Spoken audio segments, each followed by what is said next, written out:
Let's have a serious chat about David Lammy. I think everybody knows by now that Lammy's been a very silly boy in the past.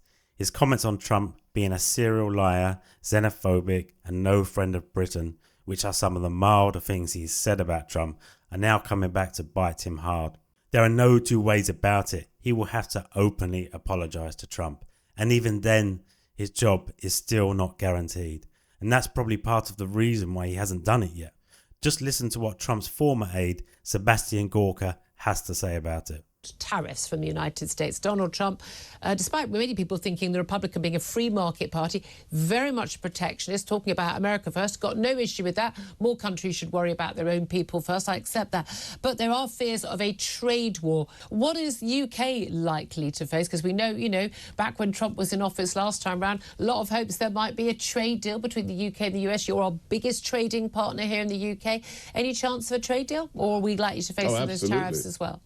Absolutely. I mean, as I've said on, frequent occasions, the UK has a very special place in the president's heart for familial reasons, history, etc. But whatever happens, Lammy has to apologize first. Lammy can't just brush off as he just did. Oh, that was a few years ago. You can't call the man chosen by 74 million Americans last Tuesday a neo-Nazi sympathizer sociopath and expect relations between 10 Downing Street and the White House to be copacetic.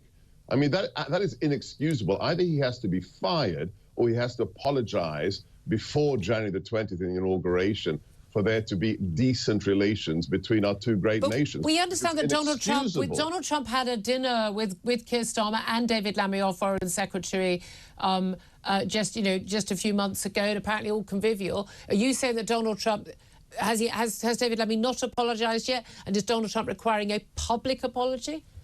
Why would I say what I just said if he had? Fair point. Fair point. Do you think you're going to get that apology?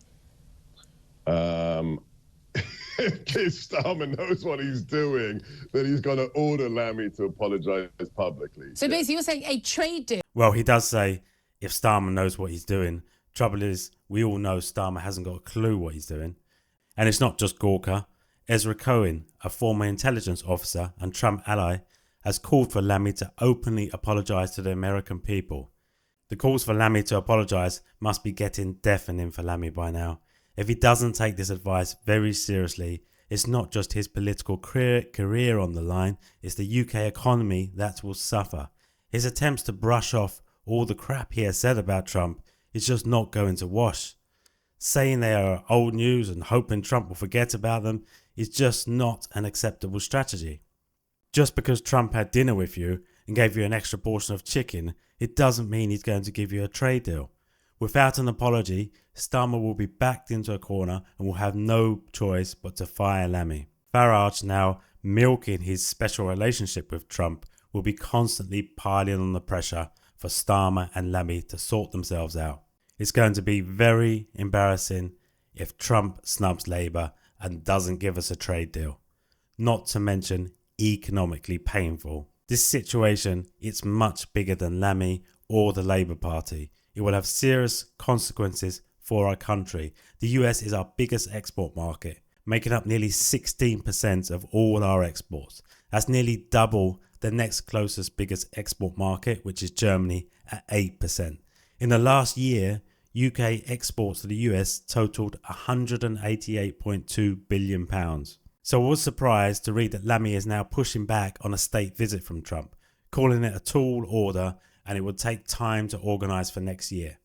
Yes, it takes time, but not a whole year. Is he just delaying the inevitable, hoping it will go away, like a child that forgot to do their homework? Apologise, invite Trump over and do a trade deal. You're supposed to be foreign secretary. The US is our biggest export market. You need to pull your finger out. And Karen Pierce, the current UK ambassador to the US, I say current as I believe she is about to be replaced, said, in my experience, politicians kind of absorb those sorts of comments as part of the wear and tear of political life. What's important is the relationship now. What a stupid thing to say. No wonder she won't be around for much longer. It sounds a bit like Khan and his stupid statements about Londoners being prepared for terrorist attacks, being part of living in a global city. I'm pretty sure most people would choose to have a less global city if it meant they wouldn't be blown up on their way to work.